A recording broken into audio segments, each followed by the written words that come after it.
Kerajaan Tulang Bawang adalah suatu kerajaan yang pernah berdiri di Lampung. Kerajaan ini berlokasi di sekitar Kabupaten Tulang Bawang. Tidak banyak catatan sejarah yang memberikan keterangan mengenai kerajaan ini. Musafir Tiongkok yang pernah mengunjungi Nusantara pada abad ke-7, yaitu Itsing, yang merupakan seorang peziarah Buddha, dalam catatannya menyatakan pernah singgah di Tulang Pok Wang, atau dalam bahasa sekarang dikenal dengan Tulang Bawang. Adalah suatu kerajaan di pedalaman Kris atau Pulau Sumatera. Namun Tulang Bawang lebih merupakan satu kesatuan adat. Tulang Bawang yang pernah mengalami kejayaan pada abad ke-7 Masehi, sampai saat ini belum ada yang bisa memastikan pusat kerajaan Tulang Bawang. Namun ahli sejarah Dr. JW Narding memperkirakan pusat kerajaan ini terletak di hulu Wai Tulang Bawang, antara Menggala dan Pagar Dewa, kurang lebih dalam radius 20 km dari pusat kota Menggala. Seiring dengan makin berkembangnya kerajaan Cili Poci atau Sriwijaya, nama kerajaan Tulang Bawang semakin memudar. Tidak ada catatan sejarah mengenai kerajaan ini, yang ada adalah cerita turun-temurun yang diketahui oleh penyimbang adat. Namun karena Tulang Bawang menganut adat pepadun yang memungkinkan setiap khalayak untuk berkuasa dalam komunitas ini, maka pemimpin adat yang berkuasa selalu berganti-ganti terah. Hingga saat ini, belum diketemukan benda-benda arkeologis yang mengisahkan tentang alur kerajaan ini. Keberadaan nama kerajaan Tulang Bawang atau Tulang Pok Wang dalam bahasa Cina sempat dikenal di tanah air, meski tidak secara terperinci menjelaskan. Dari sejumlah riwayat sejarah manapun, catatan peziarah asal Cina daratan mengungkapkan akan keberadaan daerah kerajaan ini. Prasasti atau batu tulis kedukan bukit yang ditemukan di Palembang menyebutkan saat itu kerajaan Sriwijaya atau Cili Poci telah berkuasa dan ekspedisinya menaklukkan daerah-daerah lain, terutama dua pulau yang berada di bagian barat Indonesia.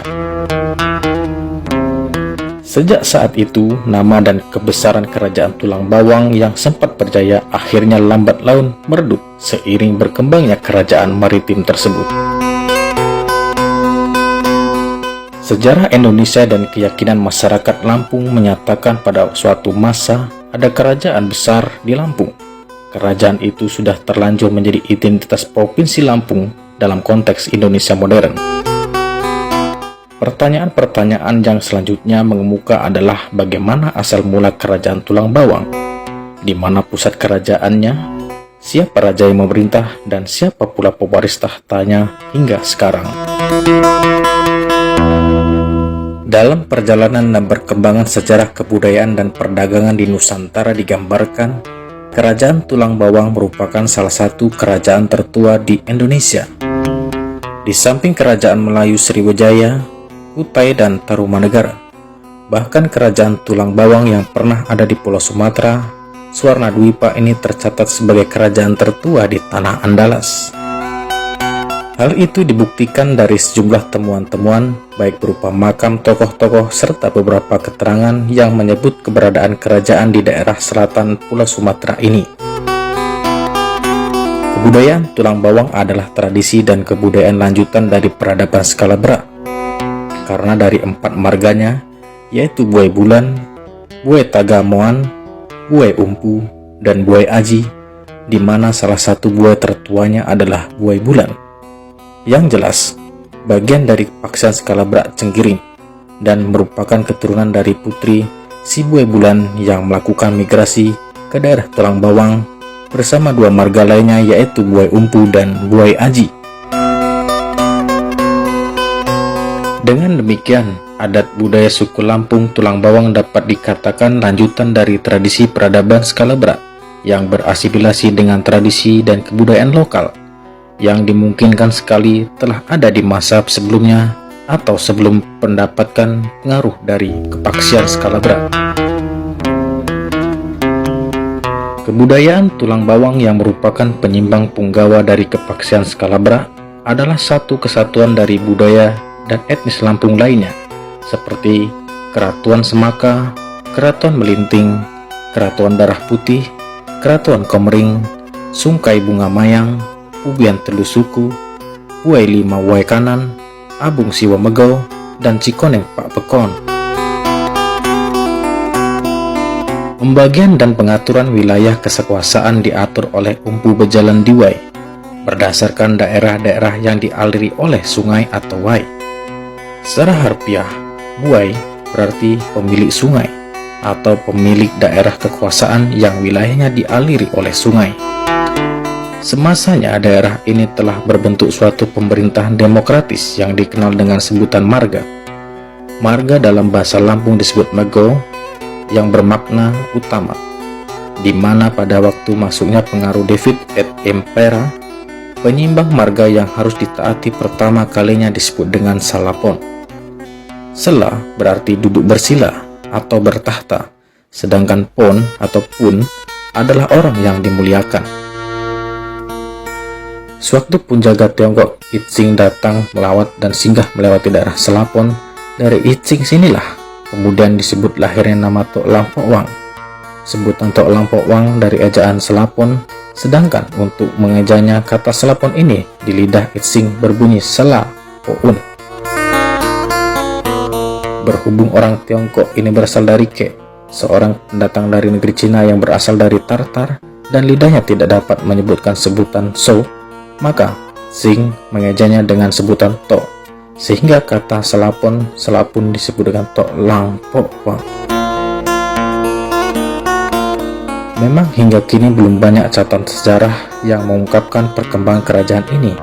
Namun catatan Cina kuno menyebutkan pada pertengahan abad ke-4 Masehi seorang peziarah agama Buddha bernama Fahin pada tahun 337 sampai dengan 422 Masehi pernah melewat ke Sumatera. Waktu itu ketika Fahin melakukan pelayaran ke India dan Sri Lanka, tapi ia justru terdampar dan singgah di sebuah kerajaan bernama Tok Lampok Wang atau kita sebut dengan Tulang Bawang, tepatnya di pedalaman Keris atau Sumatera. Catatan Fahin tersebut menjelaskan akan keberadaan wilayah kerajaan Tulang Bawang, namun dia tidak menyebut di mana persisnya letak pusat pemerintahan kerajaan ini.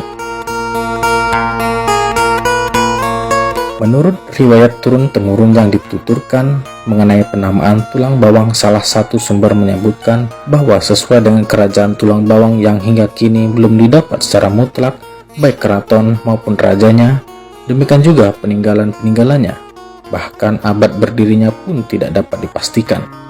Sifat-sifat ini sama halnya dengan sifat bawang. Bentuk bawang dikatakan bertulang, di mana tulangnya semakin dicari semakin hilang, sampai habis tak bertemu dengan tulangnya. Riwayat kedua, menurut cerita-cerita dahulu, Raja Tulang Bawang ini banyak musuh. Semua musuh-musuhnya itu harus dibunuh. Karena tempat pembuangan mayat ini di bawang atau lebak-lebak, yang akhirnya tertimbullah mayat-mayat tersebut di dalamnya, sampai tinggal tumpukan tulang-tulang manusia memenuhi bawang atau lebak-lebak di sungai ini, maka disebut Sungai Tulang Bawang. Riwayat ketiga, pada zaman Raja Tulang Bawang yang pertama pada sekitar tahun abad ke-6 Masehi, dikisahkan permaisuri raja menghanyutkan bawang di sungai yang sekarang dikenal dengan sebutan Wai atau Sungai Tulang Bawang. Kemudian permaisuri itu menyumpah-nyumpah sungai bawanglah ini. Semenjak itu, sungai tersebut dinamakan Sungai Tulang Bawang atau Kerajaan Tulang Bawang. Menurut tuturan rakyat, Kerajaan Tulang Bawang berdiri sekitar abad ke-4 Masehi atau tahun 623 Masehi dengan rajanya yang pertama bernama Mulanau Jadi. Diperkirakan raja ini asal-usulnya dari daratan Cina. Dari namanya Mulanau Jadi berarti asal jadi. Mulanau sama dengan asal dan jadi sama dengan jadi. Raja Mulanau Jadi pada masa kemudanya oleh masyarakat juga dikenal dengan nama Mulanau Aji atau Mulanau Haji.